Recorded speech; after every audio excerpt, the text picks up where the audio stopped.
रात्रंदिवसा देवा तुमची मूर्ती ध्यानात, रात्रंदिवसा देवा तुमची मूर्ती ध्यानात, त्याचा लागेनांत, त्याचा लागेनांत.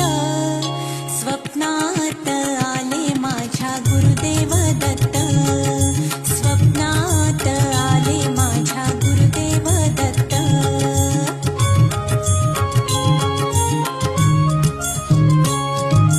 दिव्य स्वरूपी सडा टाकत होते अंगणात, अल्लख म्हणून भिक्षा मागत आले दारात. दिव्य स्वरूपी सडा टाकत होते अंगणात,